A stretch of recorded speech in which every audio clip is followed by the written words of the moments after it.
All right, people, welcome to Unfiltered. We've got a lot of topics to talk about today. Gallon and Gus, but first of all, kick off in 5 minutes.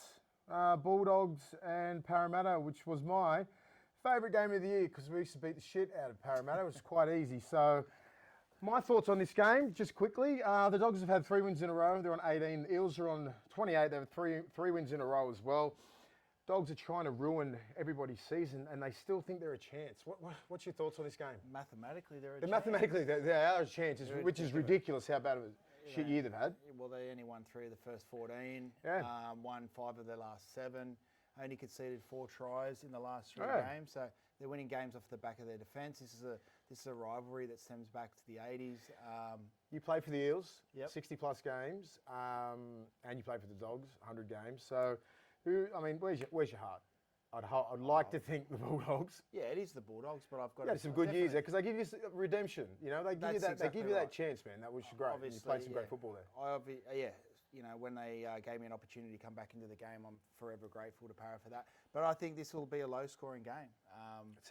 Bankwest. There's something wrong with that stadium. Well, Is it? You played there. I played there before. Day games, best ever. Sunday over at Paris Stadium. Bankwest Stadium was one of the funnest games that I've ever had. Some great memories there. Playing some really big battles against Parramatta, especially with the Bulldogs. But seems to be quite dewy. Yes, from all reports. There's a lot of slipping. I just don't think you're not going to see that brand of football that Parramatta's been playing the last couple of weeks. Mitchell Moses, I think he's my little smoky for a Dally M this year. He's either going to get Dally M or I think he'll get Dally M set halfback of the year. Him or Cherry Evans are going to be going for it. I think Moses he's the most improved player out there. I was a bit harsh on him the last couple of years, but I think he deserved it. I think because he had so much talent and he just wasn't really fulfilling it. And I think this year, last week he was untouchable against the Titans, man. Him and Manu Ma'u on that right edge was causing some damage, man. His kicking game's been outstanding as well, and it just shows that his maturity as a man and as a player has grown throughout the year. He's got 29 try assists, which is 5 more than anyone. He kills everyone. So he's playing well. But what's the ball on the string? What's the best thing about a halfback? If you're a forward, I'm a forward. What's the best thing that you want your halfback to do? I like my halfback to be able to defend well. 100%, and that's what he's doing. He's putting his body and he's putting his head where you wouldn't put anything else. Absolutely. In front of knees and elbows, and some of these big back rolls are charging at him. And I think I've seen that in the first five rounds, and then the forwards started rallying around him and to start protecting him. He's there with Manu Ma'u, who I wouldn't be trying to mess with. So he's got a pretty good bodyguard there. So. Anyway, I'm going to tip. I just think the Dogs are on a bit of a roll. It is a game where they might play into the Dogs' hands because the Dogs are playing simple football now. They're running hard, they're tackling hard, they're getting to the kick, they're completing over 90%. And if the Eels want to play this touch football sort of brand, they'll play into the Dogs' hands. And I think the Dogs might be a low-scoring game. I think it might be 16-10. Yeah, I don't think there's much in it. I think the Dogs have been very gritty. It'll be a shame if Parramatta take their foot off the gas now. Because they can get a top 4 spot. They can get a top 4 spot. So they know what's on the line. I think, low scoring game, but I think Parra will be too good. Anyway, let's get on to the real business. Paul Gallen and Gus Gould come out this week and pretty much, I can echo their sentiments and just like they said pretty much the game is soft and how much it's changed. Yeah. There's no real way to sugarcoat it. I think they really bounced off the back of, Pangai Jr. getting 5 weeks, which we'll touch on later. But just the state of the game with, the niggling, the rules where they changed in 2014 where you cannot fight, you cannot shoulder charge, your wrestling has wrecked the game. They've been saying that for 15 years, but they're not doing much about it. What can we do about it to fix the game? I put something out on Twitter and on Instagram and I just wanted to feel... and wanted to know what people were saying about it. And most of the comments, it was like, the game's this, it's soft. There was not one person who said the game is at its best. They need to change this, it needs to change that. It was just like, so Daniel Webber too goes, do you think the NRL is tough enough to protect its players when it's brought down the light in the media, or do you think that, he's asking me a question. I don't want questions. I'm the one who answers the question. So what are your thoughts on it? Basically, number one is player protection, right? 100%. So that is it's really like a key thing that's in the NFL, isn't it? Yeah. You know, with HIA, all that. I'm all for it. Inclusion, women, having a diverse background coming to play our game. I'm all for it. However, when you're diluting the product, it's just, Gal said it best, rugby league isn't for everyone, and it's not. Otherwise, people would be playing first grade. Yeah. So when you're diluting the product, in 10, 15 years' time, because it's becoming so protected, then the entertainment value drops. So that's what my thing was. It was like, are you entertained? Are people entertained? Because we are entertainers. We go out there with professional athletes. We want to go out there and put a good show on. It's all on. It's on TV. We get out there and we promote the game. And like you say, 10 years ago, it was all about fighting. It was all about big hits. Yeah. And I think everybody's a little bit nostalgic now, but I think they're just pissed off with the game and what product what we're putting out. So, all_me sings, I think the game's going soft. Big hits are now considered dangerous. A slightest shoulder is a send-off. Hit a kicker slightly late, it's a penalty. I honestly believe if things keep going this way, the game will be dead and they will struggle to get 1,000 people to a game. It's already struggling with crowds, and that's because the game lacks spark they used to. Now you have to be a constant niggling games because nobody will throw a punch because they will get sent off. It's a contact sport, for fuck's sake. Sorry for repeating that, not really. What's next? The NRL will say it's too harsh on the body and people will start running around in bubble wrap. Pretty much everybody's been saying that. And I mean, the game isn't for everyone. When you're younger, you've got so many like sports to choose.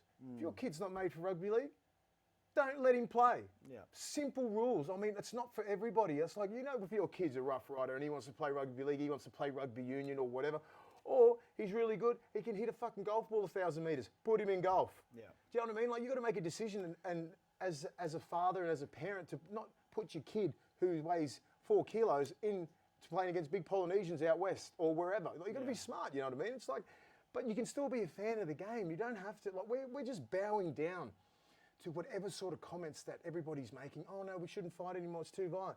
I mean, I can say, the shoulder charge, I'm not with it. If you have a shoulder charge to the head and you break someone's face, I'm against that. What's the but difference a shoulder between... charge, if someone runs and the shoulder charge you in the chest and I beat you, it's man-on-man sport. That's a dominant hit. But if I come out of my way, shoulder charge you in the face, or you shoulder charge me in the face while I'm going down, just stuff that's really out the spirit of the game. Play the game as hard as you can.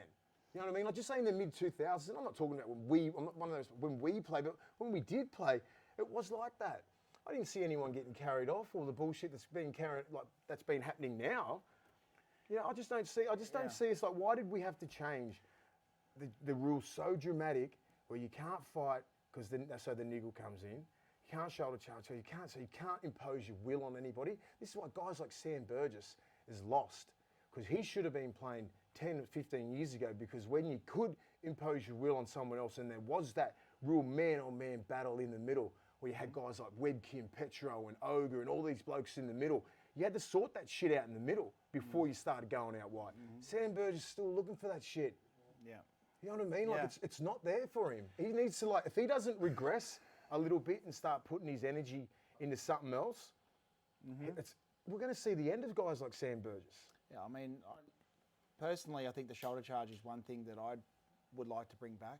Contact with the head is, regardless if you're using your arms or any sort of limbs, don't hit don't hit in the head, and you get penalised. You get dealt with. 30 years, 50 years ago, 100 years ago, you hit it in the head. I mean, you're still going to get penalised if you get caught. Well, I just think, like, you got more chance of dislocating your shoulder when you're sticking your arm out when you want to make that tackle. I love that contact.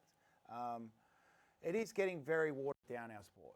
I mean, there's way too many penalties. There's way too much interpretation. Something needs to change for the product to be. What do you think, bud? Well, do we go back? Do we go back and say, okay, guys, you can start fighting again. You can put a shoulder charge in again. Do we start slipping off that? Or because I don't know whether these rules, once you put them in, surely you can go back. No, I'm not sure. The NRL will look stupid if they start going back on rules.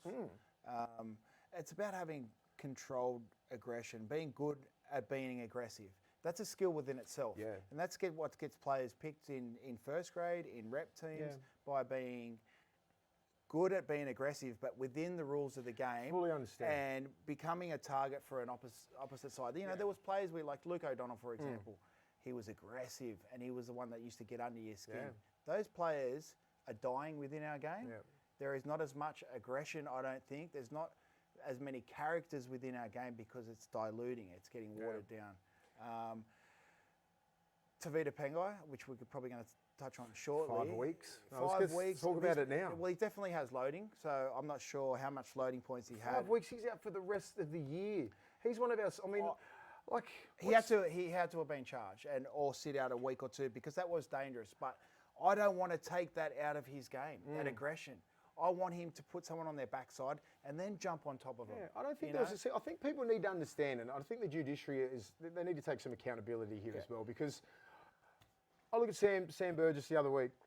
He pretty much tried to tear Matt Moylan's head off. The intent was there. The intent was there. But no I don't think swinging he tried to kill him, but he didn't really care where Matt Moylan's head was. He got no weeks. You know, Pangai Jr. ragdolls him and then just jumps on him. It didn't mean, I mean, you can tell when you mean to jump on someone's head and try and hurt his neck. I mean, I know it looked pretty bad, but you can see straight away he genuinely didn't mean it. It was just a brain fart, and he didn't really mean it. I just don't think that he deserved 5 weeks to rub him out for the rest of the year. I don't know what the answer is, but don't eradicate these aggressive players out of our game. We are. Because it's already robotic with the structures that they play, and everyone knows where teams are getting to and what players they're going to put on. But keep it organic in terms of I don't want to lose the aggressive player. You know, I want to see someone like Wade Graham's probably the most aggressive player at the moment in terms of his defence and his running, you know, and he plays within the rules. He's not a grub.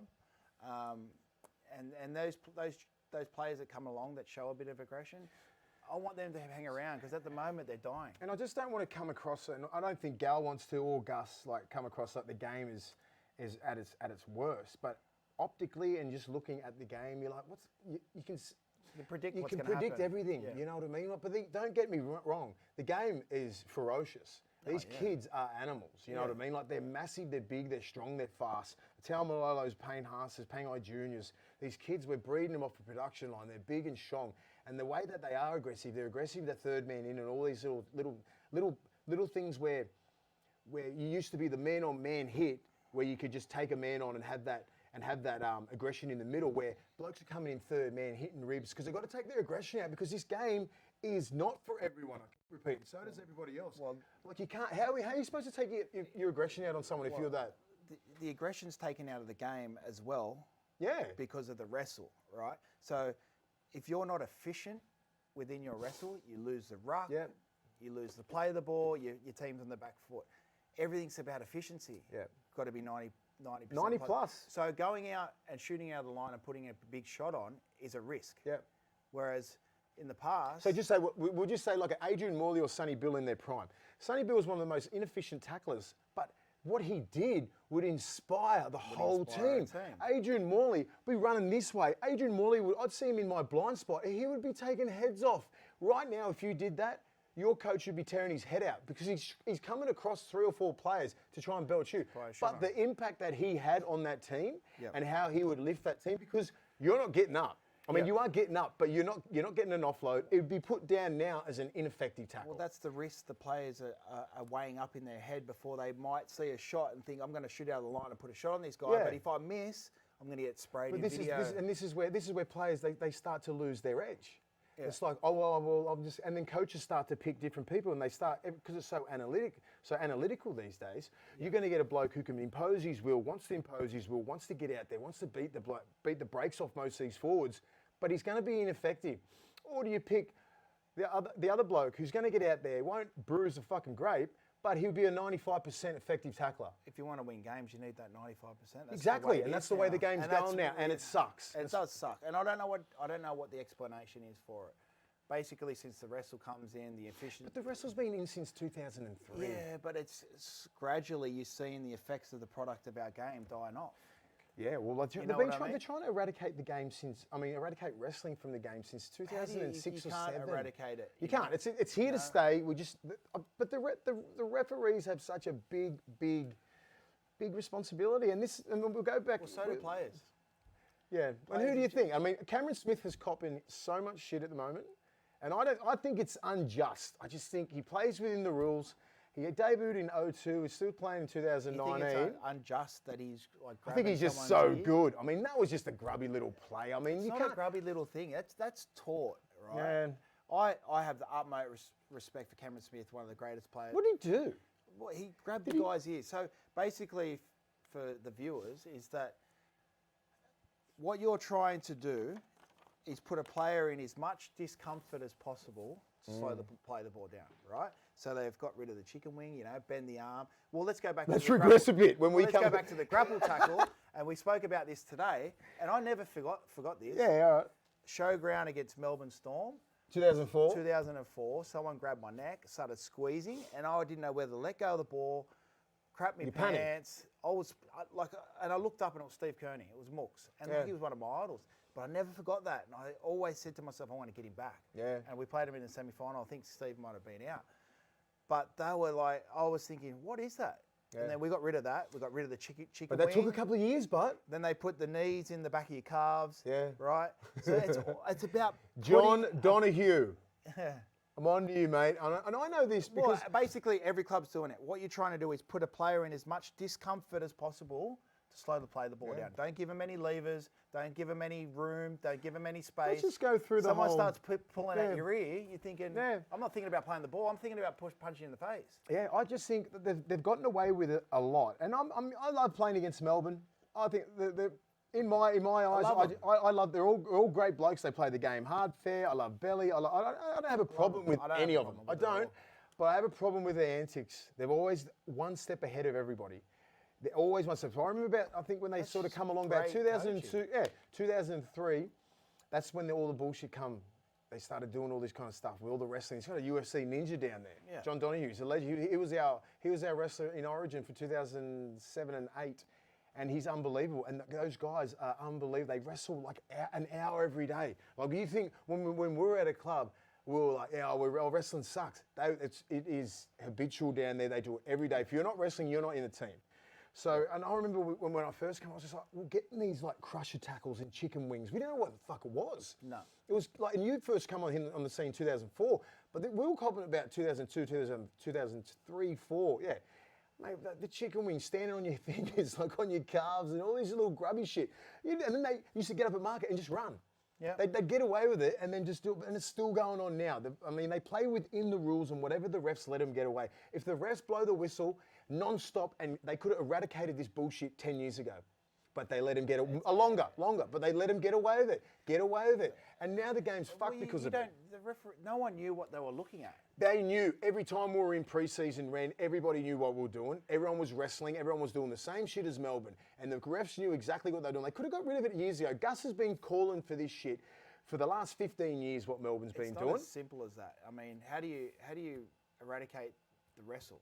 So basically what they're trying to do is they're trying to wheel you back. I'm just saying, they just do it so good. I'm just saying they could have done something. They've been, players and coaches, if you're not Melbourne, have been whinging about this for 15 years, Ren, and nothing's happened. All they've done is evolve with the game, gotten better, and full credit to them.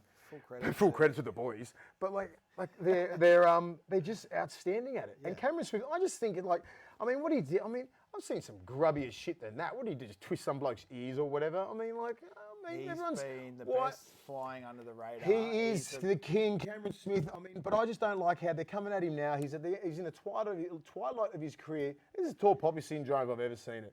They hate him because he's so fucking good. He wins, he wins. Do you think he's lost a second of sleep over this kind of criticism? He's laying back in Melbourne, sleep like that. Yeah, whatever, but I can call a spade and say that he does some pretty grubby things, and he's done it for his whole career. I've played him for like 15 or 16 years, and he's not a player. He just gets away because he's not the biggest hitter. He's not the most aggressive person, so he needs to get away with something. And he does. He gets away with most things, but I just don't get caught doing it. No, I think another thing too is just is the cameras and the amount of exposure that is on the game now. Just say we didn't have these many cameras about 10, 15 years ago. You can't get away with anything. Yeah, well, if it means winning a competition, you do anything necessary to win to win every game and win the competition. So if cameras are getting every angle of it, then it's up to the NRL or the adjudicators to recognise what they're doing wrong, penalise, suspend, and that's how you get rid of it. Yeah, I just think I'm just going back to what Gal and Gus said. Like it's just disappointing to see that the game has come to this when we've got one of the best products. I mean, I'm hearing all these comments on Instagram. Like, the game's going to die. You know, Gus even said it. The game won't survive for 20 years. I don't understand that. Well, what does he mean by that? Like, what do you think? There's going to be no NRL? I think what set him off was the Chris Smith send-off against the Tigers. Yeah, some of the shit, man. See, look, they'd sin-binned, what's his name, Tigers back rower, for hitting Lewis late. Yep. So they put themselves in a corner there. Yeah. So the next person that gets taken out late, they have to put him in the bin. That Chris Smith one was pathetic. But if you're a halfback, right, and you're getting into my space, you're going to cop it. You're going to cop it. You can't protect them that much. I'm not talking about late shots or if they got their back turned, but if they want to challenge your defensive line, then they should expect a hit. You can't protect them all the time. 100%. Essentially, as an edge back rower, I'm on the half, but if I've got you on my inside, I'm telling you to go get him. Yeah. And if you don't go get him, I'm going to spray you. And that's why they're cannonballing. But they've got to be ready to pull out. Because if they commit me, then they get the overlap on the edge. That's what they're basically doing, trying to commit the 4 defender, back row inside, the 3-man, fullback, centre wing. And that's why the middles these days are so big and so you mobile. Protect them so much, then they get on the outside every time. I know exactly, because I was a middle defender, you were an edge defender, and we know we rely on our middles so much to put pressure on our 7. And then if you're going so fast for like 10 metres, 15 metres, I mean, I can understand, they need to understand when the ball is out of their hand and they're defenceless, don't touch them. Don't touch them. Especially for the kickers, don't touch them. I'm all for that play protection, but if you're going to go into the line, you cop that hit. Yeah. Guys like Joey and Noddy, Brent Sherwin, all these great halves in the 2000s, they copped Craig Gower, they copped hits from big boys, and they never whinge one bit. If you turn your back and you're still within my range, couple of hits. Your bad JT, man, JT copped so many hits. I used to hit that poor little bastard. I felt so sorry for him. Look, I understand where Joey was going with all this. Tavita Pangai's earlier in the year was ridiculous. On Cooper. That was like pull out, mate. Yeah, you had plenty of time to pull out, but now we're protecting them so much. Or the people that are getting into the line, like the Chris Smith one with the forward. Yeah. It's just ridiculous. That like was dumb. You the know forwards what I mean? should be able to cop hits. You've got to be able to. Anyone can cop a hit if they're within range of the defender. And you want to challenge the line, then bad luck. You start protecting them, and then they get all these tries here and create. Yeah. All right. Brownie. Yeah. Nathan Brown. It's happened. I mean, I've pretty much picked it all year. Let's just have a look at his out of 93 games. He's won 24, 26%. Winning rate. He's been there for 4 years. I mean, the first couple of years he can ride off a couple of spoons, but I mean, and equal 12th or 11th or 12th spot. But what do you think's happened there? I look at some of the comments by your boy Ponga. I was having a strawberry milkshake. What the fuck are you talking about? Where were you when you heard the noise? Where's that? Like, if our coach is getting sacked or whatever, man, like, I'm not saying I'm had a strawberry milkshake. I would lie my ass off and say, oh, I'm shattered. It's awful what's happened. Yeah. Like, do the players take any responsibility for this? Like, I mean, you've been in a position where the coach is going to go at the end of the year. I've been in a position where the coach is going to go at the end of the year. And, like, I think, unless the coach has been a real tool all year and we don't know what's been going on, I mean, the players do feel a little bit responsible because especially, I mean, I don't think you feel responsible if you've got a shit team. But when you've got a roster like that, and then you start underperforming, and you're sitting at like equal, I don't know, 12th at the moment. 3 weeks ago maybe, I was thinking, gee, Brownie's really flying under the radar here. He's doing appearances on NRL 360, and I'm thinking, how isn't he under more pressure? And I'm not calling for his head or anything at the stage. I just thought he should be under immense pressure. And then when they announced that he'd be moving on, I was kind of shocked because I thought they might have given him 12 more months with that roster. But 2 weeks ago I also said maybe he's lost the players. And now there's been rumblings that maybe some players started to talk. And then you've got Ponga and Piercy's comments. Piercy's wasn't so much. He was more like, Ponga's, that's out of... Ponga's was very nonchalant, look, man.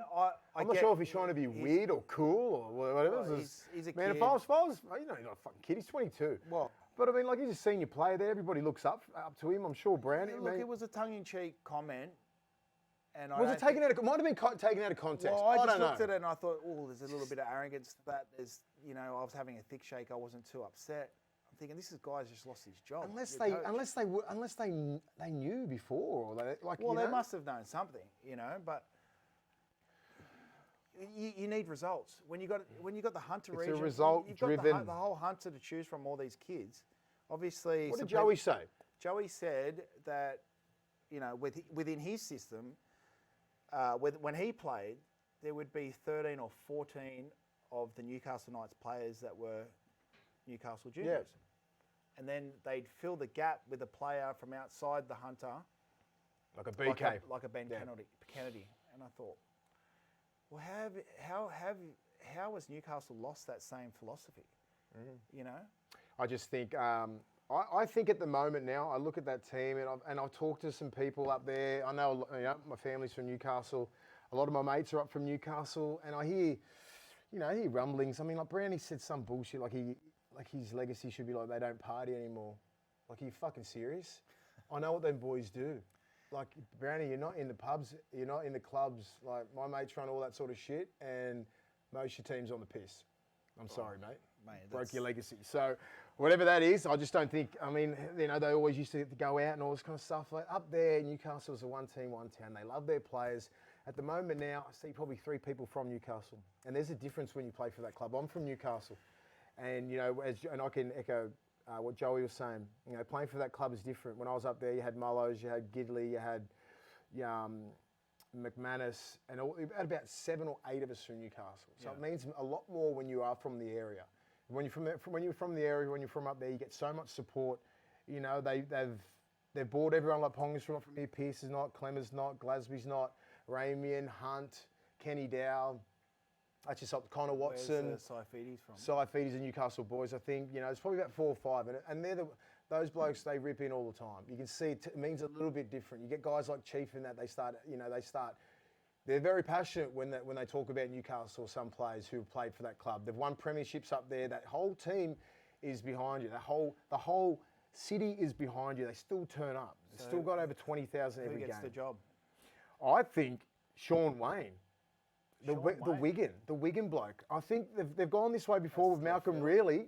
Yeah. It's a little bit left field, but I mean, like I think he's doing a little bit with the Scottish Rugby Union. I think he took over after Madge. He's won two leagues over there. Won the premiership twice, 2 or 3 times maybe. Lost a couple. He's won the World Club Challenge. He's a hard bloke, very well respected, and I just think they need to go out of that.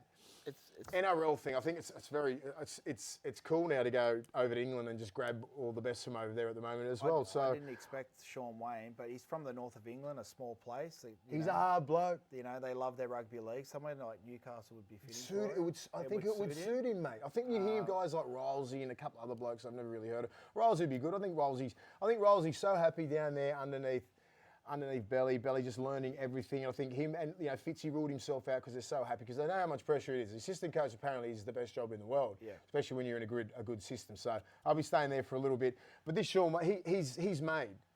He's a made man. Yeah. He's successful, and I think he demands respect. People that I've known that's played underneath him, they reckon he's a real hard bloke. He played for Great Britain. His resume's very, very long. He's from Wigan as well. And he's a Wigan boy. I think he'd suit Newcastle. You know, I think maybe they should go out there because I'm not real sure. I mean, I would love to get that. If I was a coach, I'd love to get that Newcastle job. You've got such a great talent. And I feel sorry for Brownie because he's such a good bloke. I remember Brownie in 98, 99. I was at St. Pat's when I was a young kid, and he was a first grader. I was only in Jersey Flegg, and he used to come up and say, "How you going, young kid?" I used to I'd buy him beers, and he was just a bloke that was always a legend. You know what I mean? It's such a nice guy, and I feel sorry for him, but it's all about wins. You know, you've only won 24 from 93 games. 26% of your games you've only won. I mean, I'm not even going to count the bullshit that he inherited. You know, the 2 years for the wooden spoon. But I think, you know, and he's come out. You can tell that he's bitter. You're not going to say, yeah. I mean, of course, he's going to leave the club on good terms with Phil Gardner and all those guys. You know, he's done nothing wrong. But, you know, if I was the players, I would be feeling a little bit shit because...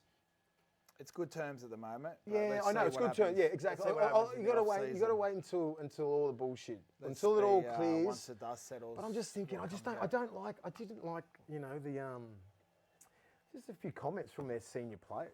You know, I just don't. It's a bit strange. Strawberry milkshake. Who has a strawberry milkshake anyway? Come on, Tom. Far out. Put something on it. Anyway, team of the decade got named. Yep. What are your thoughts on it? Everyone's whinging about Sonny Bill because he only played 2 years here, but I think he can make any team of any fucking... any era. He's a Hall of Fame player already, regardless of what he's done in the game. I like the team. Yeah. I think it's great. I think Hargraves would have been unlucky. I thought he had about 4, 5, 6 years of being probably the number one prop in the game. Him and Jesse Bromwich. Yep. I think Luke Lewis deserves it. Everybody else deserves it. The Morris brothers, JT, Cronk, Cameron Smith. You know, what Jesse about Bromwich, Lyon? Jamie Lyon. He got a spot on the bench, but I mean, I think this is what I'd do if I was like picking team of the decade. I think you can in the NBA and in the NFL they pick all pro teams, so that's your best. And I think they should just pick 13 players. Yep. So I think they should pick like just say in the last decade, even go back to fucking 1908, go all the way through and just pick your top 13, pick 2 teams. Yep. So I think you're enough to pick 2 starting 13 teams. You pick your first team or your second team. The first team is obviously your best, and the second team's obviously your second. But they pick 3 teams over there, but there's so many players. Yep. And in basketball, there's only starting 5. In NFL, there's 11. So I just think maybe they could have picked 2 starting 13s and don't worry about the bench. You know, just pick your starting 13 who you'd pick. It's like the Dally M team. You know what I mean? But pick 2 teams. So I just think maybe in the last 10 years, I think they could have picked a couple of players there. I'm not really sure who because I haven't really thought about that much. But I think it's a good thing to go through, and I just think they could have come up with some other players. I think more than 17 players deserve to be in the team of the decade. I think there should be about 30 players. You should be on there. Me, I only played 4 years in the 2000s. I'm in that other year, the 2000s. The fucking captain. But you played in it. It's hard for players. Look, I'm happy with. But do you reckon? Are you happy with 17? Yeah, keep it 17. I mean, it is a 17-man game, but I mean, like all other sports, you know, Yeah, I can't complain with that side. I think it's Jamie Lyon, but well, Killer's. I think Killer's a gun. I think Killer's a Hall of Fame player. Yeah, but so is Hodger. So is GI. You know. Do you pick GI on the wing and flick Brett Morris and put Jamie Lyon in the centres? Well, yeah. But BMOS has been a gun. Yeah. Scored over 150 tries now. This is the debate. This is the whole purpose of picking. Well, this is exactly what we're talking about. Yeah, exactly. I think it's you could do that as well. You could put GI on the wing where he started. Where you could put GI anywhere. You can put him anywhere. Put him at 5'8", Clive Churchill. Mate, he's just unbelievable. What's the games this week? Oh God, how's the Bulldogs and the Eels going? Anyway, we just went through that. No, but how's it going? Score? Check the live score, mate. This is the. It better be a low-scoring game. 6-0, Parramatta. 20 minutes in. Anyway, so obviously I've gone the Dogs there. 16-10, I'll pick that. Next game's Cowboys and Panthers. So the Panthers on 22 points. They need to win this game. They dropped that game last week. They looked awful. But they play the Cowboys up there. It's going to be humid and awful, the Cowboys. And my best wishes go out to Matty Scott out there. I heard you're doing a bit tough. You know, all the best, mate. I know you'll pull through, mate. You're a very tough bloke, and congratulations on a great career. But, yeah, it's a bit of a shame. If you don't know, he had a bit of a stroke. So, good luck, Thumper, to you and your family, mate. You're a legend. You'll get through it, buddy. Yeah, I got the Cowboys. I think the Cowboys will So I'm going to go for the Cowboys because I think they'll really rip in for Thumper there. And I think the Panthers, last week they were just awful. I think what they're doing at the Panthers, I don't know what they're doing with the young kid. They're playing kick out on the right side, who's a left arm carry. It's just dumb. At the first part of that Broncos game, the other kid, I'm not sure of his name. What's his name? Come on. Yeah. So basically, putting kick out on the wrong side of the field. Wrong side. So Liam Martin, young, tough kid. He's a right arm carry. He should be on the right side of the field. He's got a right foot. Kick out's on the left side of the field. Left side of the field, left arm carry, right palm, left foot. Do you know what I mean? So there was 2 opportunities in that first half where where young kid Liam Martin just did not know what to do. Maloney held it up for him so well, and he dropped the ball, or he missed the timing. Where kick out, that's his bread and butter.